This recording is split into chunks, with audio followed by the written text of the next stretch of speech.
Yitzi, it's Thursday. You have a minute to talk? Yeah, Tuvia, sure. Great, let's go.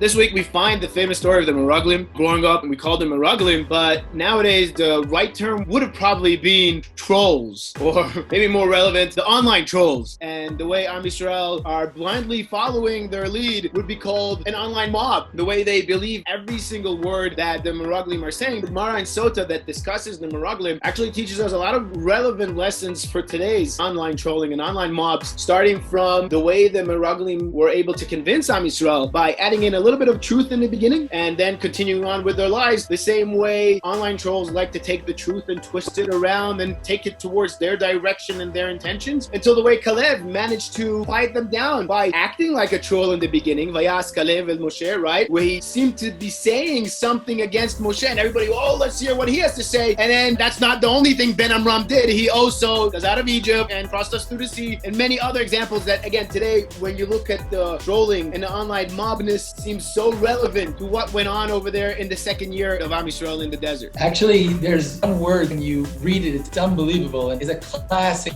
thing that you see today in the way people talk to each other online. It starts with the Meraglim telling how great things are, right? And saying, look, this is the fruit we brought, and there's, great fruit, and the land is great. And then they go on to say the negative, but that's fine. Often there are, pros and cons, and it's fine. They were sent to come back with information. So they should be giving, the goods and the bads, but they do one thing which changes everything. They add one word. Just before they're about to say the bad things, just after they've completed saying all the good, they say one word, Ephes. Ephes kiaza, meaning, I'm saying this is good, this is great, but everything I've said till now is worthless because of what I'm about to say. These are like these lines that often today people do to, end the conversation. You're starting to have, a sensible conversation, and then someone will but everything you're going to say now doesn't matter because X, Ephes. That's how you basically end the conversation. Yoshua and Kalev had nothing to do anymore by that point, because anything they can possibly say has been erased by that Ephes. Whatever you can say, whatever you're going to say, even the claims I don't even know you're going to say, but you may say,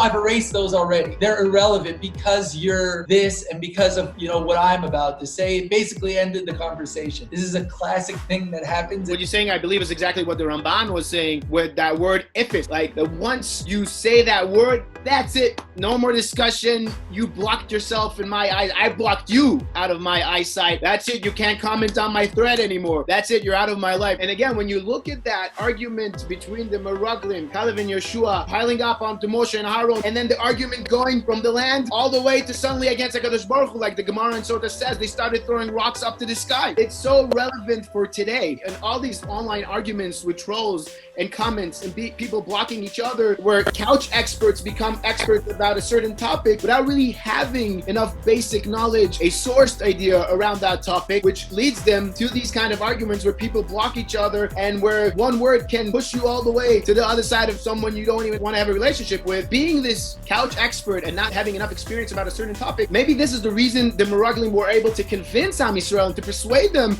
with their wrong claims, because Am Yisrael had no connection to Eretz Yisrael. They had no background, they had no history, they had no relationship with Eretz Yisrael. They weren't even there yet. The only thing they know that they left Egypt, but their relationship towards Eretz Yisrael wasn't established enough. And interestingly enough, the Michtav Miliyahu says that this is exactly what the punishment of walking around for 40 years in the desert was about, to build the yearning towards Eretz Yisrael, to build this desire to go into Eretz Yisrael. And again, looking back at the Parsha, comparing it to what goes on today, maybe that's what's missing all the time in all these online arguments, is the nuance, is the experience, is the knowledge about large topics, where sometimes we express our opinion while we don't have enough background and information about that specific opinion. We don't have background and we don't have a connection. When you build a connection with something, you don't just say things, you treat it with respect, you think about it, you look at it from all sides. You don't just say things because you care about it, because it means something. It's not just some topic that, you're taking your turn at shooting your idea ideas out without actually feeling anything for it, without knowing anything about it. An interesting quote by Rav Teichtal. Rav Teichtal wrote the book Ema Banim Smecha in the middle of the Holocaust. He comes from a very anti-Zionist background, and throughout the Holocaust, when he's in hiding, he sits down and writes a book based on his own memory, where he basically proves the ideas of Zionism, and he starts his book with a very interesting line. He says, I'm willing to discuss this with anybody. I'm willing to have this discussion. I'm happy to have the argument. But please, only if you're willing to discuss it like you discuss other topics. Take my proof, disprove it, bring other explanations, show why, the sources I brought are inaccurate. But don't just say, I'm a Napi chorus. I'm a kofar. Everything I'm saying is evil because you just ended the conversation. And he says, I'm saying this because I used to do this myself. And therefore, I never learned the topic until today. I never really looked into it. And this is a lot of what happens. It's not understanding the topic. It's not caring enough. And it's not going beyond that just initial stage of the outer image of something to really look deeper. And as you said, I think this is a great tip to take for our lives today. Yes, amazing. Great, thanks, Yitzi.